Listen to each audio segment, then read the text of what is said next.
26 ফেব্রুয়ারি মাসে সব কিছু ফয়সালা হয়ে যাবে এবং সেটা নির্বাচনের মধ্যে দিয়ে।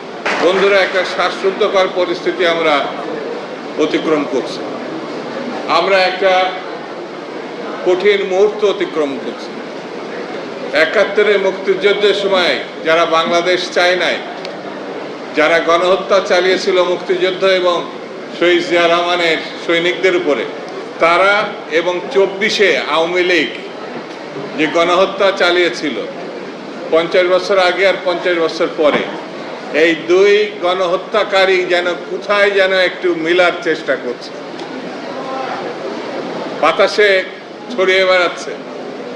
নানানভাবে তারা এক হচ্ছে এবং এক হওয়া মানে গণহত্যাকারীরা তো অশুভ সৈনিক, অশুভ শক্তি। এই অশুভ শক্তি একজন অপ্রকাশে আছে, একজন প্রকাশ্যে আছে। ইলেকশন হলে জাতীয়তাবাদী শক্তি ভালো করবে, এটা যেন তারা মানতে পারছে না।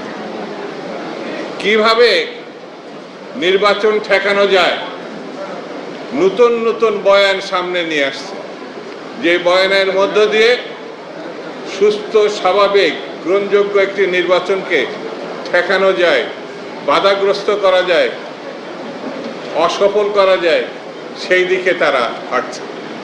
আমি শুরুতে বলেছি বেশি কথা বলবো না, শুধু এতটুকু বলি, দীর্ঘ 16টি বছর লড়াই হয়েছে, নেতাকর্মীরা শহীদ হয়েছে রাস্তায়। ওয়ালটন এখন দেশের সীমানা পেরিয়ে পৌঁছে গিয়েছে 50টিরও বেশি দেশে।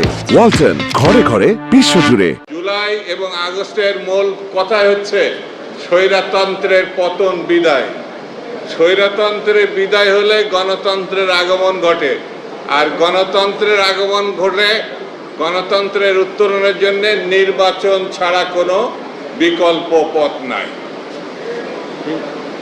যদি আমরা নির্বাচনের বিরোধিতা করি তাহলে স্বৈরতন্ত্রের পক্ষের শক্তি হিসাবে চিহ্নিত হব। কারণ নির্বাচনের নামে ভণ্ডামি করেছে শেখ হাসিনা। 3টা নির্বাচন তিনি করেছেন, কিন্তু ওইগুলো নির্বাচন না, ভণ্ডামির নির্বাচন। আর এখন তো নির্বাচনই হবে না, এরকম বাধা সৃষ্টি করা হচ্ছে। আমি এই অশুভ শক্তিকে বলবো, আপনাদের রাজনৈতিক কর্মসূচি আপনার জনগণের কাছে নিয়ে যান। পিয়ার টিয়ার আরো কিছু থাকলে নিয়ে যান, আমাদের আপত্তি নাই, কিন্তু নির্বাচন বন্ধ করা যাবে না। নির্বাচন বন্ধ করলে অস্থিতিশীলতা আসবে। অস্থিতিশীলতা আসলে আধিপত্যবাদী শক্তির পক্ষে যাবে, আর আধিপত্যবাদী শক্তি বাংলাদেশে ভালো কিছু চায় না। সেটা আপনারা দেখেছেন, 3টা নির্বাচন কত সময় হয়েছে। প্রথম সমর্থক হচ্ছে আধিপত্যবাদী শক্তি ভারত, তারা তো বসে আছে। গণহত্যাকারী, লুণ্ঠনকারী শেখ হাসিনাকে তারা শুধু জায়গা দেয়নি, তারা তার রক্ষা করছে। শুধু হাসিনাকে না, লক্ষ লক্ষ আওয়ামী লীগের লুটেরা, হত্যাকারী, তারা ওই পার্শ্ববর্তী দেশে আশ্রয় পেয়েছে।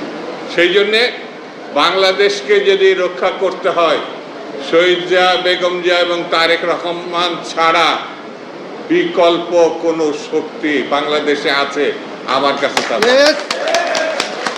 আসুন আমরা ঐক্যবদ্ধ থাকি।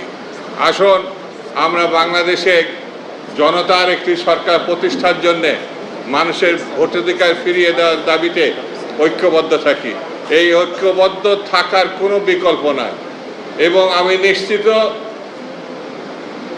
26 ফেব্রুয়ারি মাসে সব কিছু ফয়সালা হয়ে যাবে এবং সেটা নির্বাচনের মধ্যে দিয়ে।